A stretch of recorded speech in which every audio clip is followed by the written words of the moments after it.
Bismillahirrahmanirrahim. Assalamualaikum warahmatullahi wabarakatuh. Ketemu lagi dengan saya Tri Wibowo dari Omah Lele.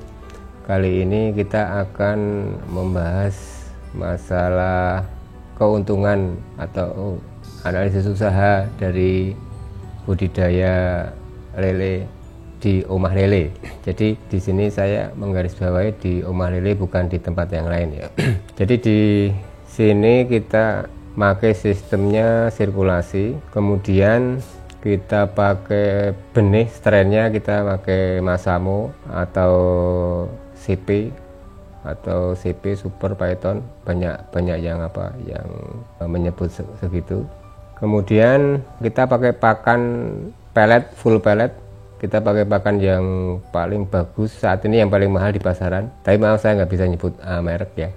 Kemudian dengan porsi pakan yang proporsional yang kita terapkan di sini dengan 5% dari biomasa ikan per harinya, itu bisa diterapkan, bisa dikasih makannya 2 atau 3 kali sehari tergantung kebutuhan ya. Biasanya kalau masih kecil itu kita 2 kali sehari, kalau sudah ukur LBG ke atas itu kita bisa kasih 3 kali sehari. Nah, dengan batasan seperti itu biasanya kita bisa menghasilkan keuntungan yang optimum.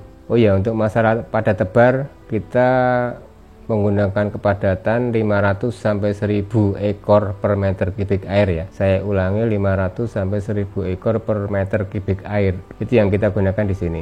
Jadi sebagai gambaran, untuk kolam diameter 4 yang ada di farm 3 ini aja yang kita kasih sebagai contoh. Yang kita ambil contoh dari farm 3 ini yang kolam diameter 4, itu kita tebar dengan benih sejumlah 6000 ekor, ukurannya ukur 7.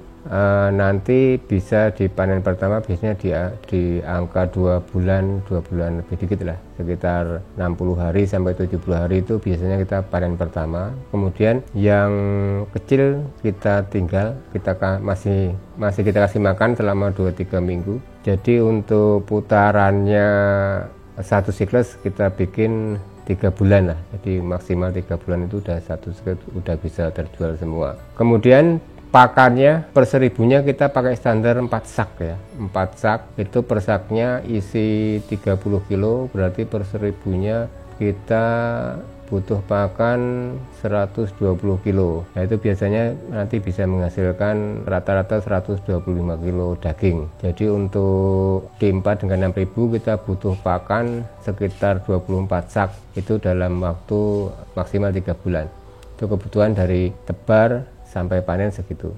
Kemudian berapa sih yang didapat dari budidaya lele ini? Kita hitung per 1000 ekornya aja ya. Dari tebar 1000 itu katakanlah kita beli bibitnya harganya 57 itu 250 dikali 1000 berarti 250.000. Kemudian kita perlu pakan 4 sak. 4 sak saat ini pakannya udah 400.000 lebih per sak, jadi sekitar 4 kali 4 16, 10 kali 4 sekitar 16,5, kemudian ditambah 250.000, jatuhnya 1.900.000 1.900.000 rupiah.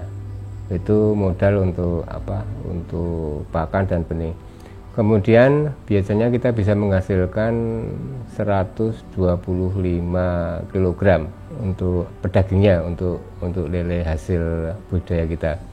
Untuk harga sekarang di Jogja rata-rata 20.000 per kilogram. Ya, ada yang 20,5, ada yang 21 mungkin. Kita rata-rata ambil yang 21 aja yang paling rendah. Itu kalau 125 dikali 20.000 itu dapatnya sekitar 2.500.000 nih. 2.500.000. Kemudian kita potong dengan biaya produksi 1.900.000, kurang lebihnya dapatnya 600.000. Nanti masih istilahnya, kalau itu idealnya ya, idealnya segitu, tapi nanti bisa naik juga bisa turun. Yang terjadi di lapangan rata-rata ya paling tidak itu 400.000 per 1000 ekor itu kita dapat. Jadi kalau kita melihara satu kolam D4 isinya 6.000, berarti dari keuntungannya kita bisa dapatkan 400.000 kali 6, berarti sekitar 2,4 juta. Itu rata-rata segitu. Kemudian apabila kita mau tingkatkan ke skala industri, kan kita harus punya minimal, harus punya minimal kolam yang harus dipenuhi ya, agar kita bisa membayar APK dengan standar gaji UMR. UMR-nya di Bantul ya, kalau kita di Bantul.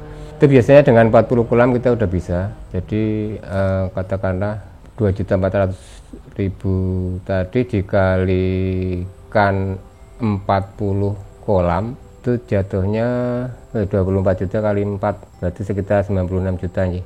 96 juta itu dibagi 3 lah, rata-rata 3 bulan. Itu berarti sekitar 32 juta. Nah, itu kita udah bisa bayar APK dengan standar UMR untuk daerah Bantul ya. Di daerah Bantul sekitar 2 jutaan, sekitar 2 juta, itu sekitar segitu. Kemudian kita juga udah bisa bayar listrik, untuk biaya maintenance alat dan sebagainya. Jadi apabila kita bisa bisa berbudidaya dengan minimal 40 kolam, insya Allah kita udah bisa jadi bos lah untuk untuk memelihara lele itu. Udah punya anak buah kolam dan bisa menggaji dengan standar yang layak. Jadi untuk instalasi kolamnya sendiri itu memang yang agak mahal ya, sekitar kalau sekarang sekitar 9 jutaan lah. Itu untuk kolamnya D4 HDPE, kemudian lengkap dengan standar sirkulasi air yang cukup, yang bisa mendukung untuk kapasitas tebar 1000, artinya bisa untuk tebar 1000 ekor per meter kubik air. Kemudian instalasi kolamnya, air masuk maupun air kotor, untuk drainasenya kita udah include. Terus untuk pompa air kita pakai yang modifikasi itu, yang istilahnya untuk pompa itu rata-rata bisa satu pompa, kalau yang besar itu bisa untuk 15 kolam. Kalau yang pompa kecil ya paling 10 lah.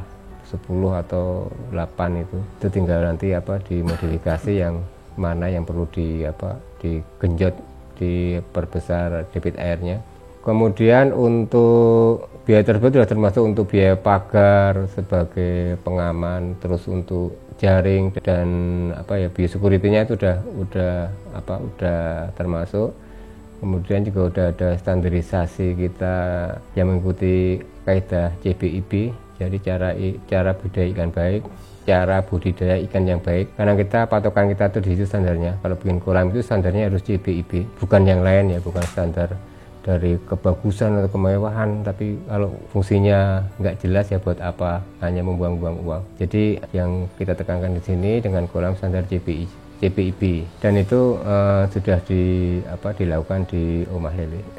Mungkin ilustrasi dari saya cukup sekian dulu. Terima kasih atas atensinya. Sampai jumpa di konten-konten berikutnya. Assalamualaikum warahmatullahi wabarakatuh. Terima kasih.